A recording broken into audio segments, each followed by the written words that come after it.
Grimlock 3 Part 4. 1/10 RC prints out some nice 3D printed stuff. And they saw my video. They kind of wanted to get on board with the truck. So they sent me some servo mounts on axle. These are for the TRX4 axles. Obviously, it's a TRX4 based truck. So I've already got the front one on. I'll show you guys what all I had to do to get that on there. And then I'm going to go through the process for the rear of the truck, putting this one on. Take a look. The servo mount itself looks good. The print looks good, solid.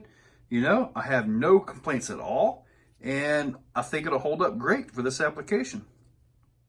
This is servo axle on front. I'm using a Turnigy 959 that I've had for a while. This is the V1. You can see how it connects over to the panhard bar mount, and the other brace goes right there, right in behind the shock. So it feels really good, rigid. I did have to use a different top link or a drag link. Now, as far as the top links go, you know, obviously you have this one sitting over here, but over here I had to drill one into the frame. Now, something I'm going to fix about this, because I don't really like having that down there, because it kind of changes the arc of the suspension. This should be traveling vertical up and down with a 4-link. There's no more panhard bar, but as you can see, it still has a little bit of side shift to it, and that's because the top links are not the same. So either I take this one and move it to the chassis, or I come up with a bracket and move that one up. So either way, I'm going to mess with that, but I really don't think it's bad enough to really cause an issue with overall driving. And I really, really like servo on axle. As far as the other top link goes, that was the panhard bar. Simple as that. And yes, it does kind of touch the motor just a little bit, but it's pretty much fully compressed at that point. Shouldn't be an issue. Another thing I did was I trimmed out the chassis using my Dremel with a cutoff wheel. Now, just to show you how messy my table was when I was actually done with this job, here it is. Like I said, the table's a complete disaster. I mean, I've just been going nuts. 1/10 scale RC scale items. I got a milk crate here, which is really cool. A cooler right there, which is also cool. You have my little batteries in there, and you notice it is plugged up. It's plugged up for a reason, because it's in and works. The work for this video begins in removing this servo and the homemade mount that I made. So I'm going to take those off, mount the 1/10 RC stuff in place, and probably trim the chassis and center it up.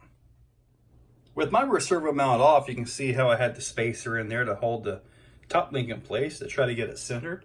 So that's actually worked out fairly well. Now, this is a metal axle housing, so you know that may play a role in, you know, link mount flex and all that, because you really don't want that. I'm probably going to clearance the chassis a little bit so everything can move. The other servo was actually hanging up just a tiny little bit. Now, to fit this together, I did have to source some bolts here. Now, this bolt goes through here, into there, and then threads into the middle. Now, as far as your link mounts, this piece over here is actually threaded already. So that bolt simply goes in through there, and they get close, but they don't meet. So as you're finding bolts for yours, make sure these bolt heads don't come into contact with each other. If they do, you may have a problem.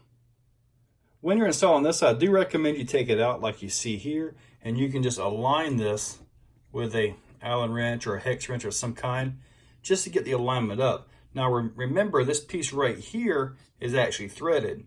So it's going to screw in all the way through into here by about this much. And at that point, this link is going to be done. This link gets a screw in this way. With the 1/10 RC piece in place, you can see it's actually a lot better centered in the chassis. However, you can see I've already got my marks where I've got to do some trimming, just like I did on the front, because I want my stuff to work and I want it to articulate. And when you articulate, see that hit? Same thing over here. Even when you're into the chassis, you can catch the top of the mount. So chassis gets trimmed up a little bit more. I've got everything back in, and I've also trimmed the chassis for clearance. Now, yes, this absolutely will make your chassis weaker. Absolutely will, but it fits in good.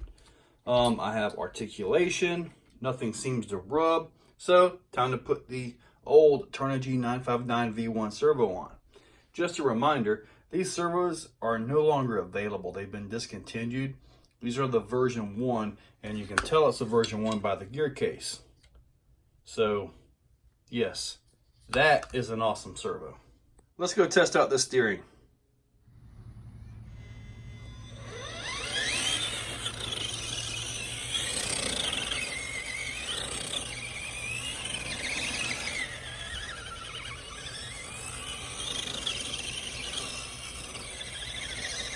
Wow.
Okay, so I went out just to test the steering angle, see how sharp it turns and how accurate it was. Is it more accurate than the CMS it did have? Yes.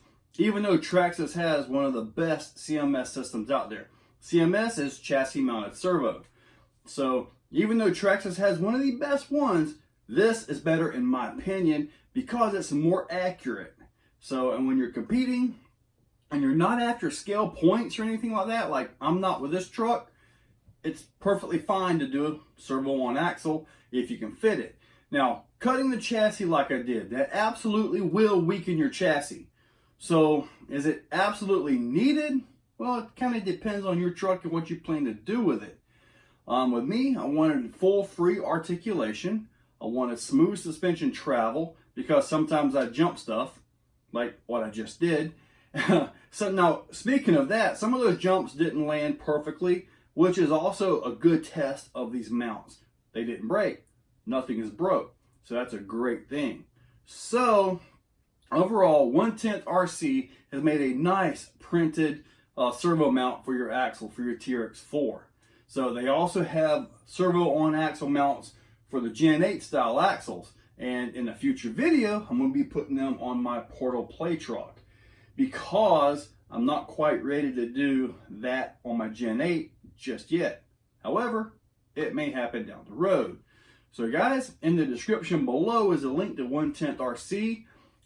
Pick up their mounts. They go on. Remember, the best way to get the mount to fit on the axle is with a 45mm, 3mm bolt. There's also a link to that as well in the description below. So, hopefully you guys liked the video, and thank you all for watching.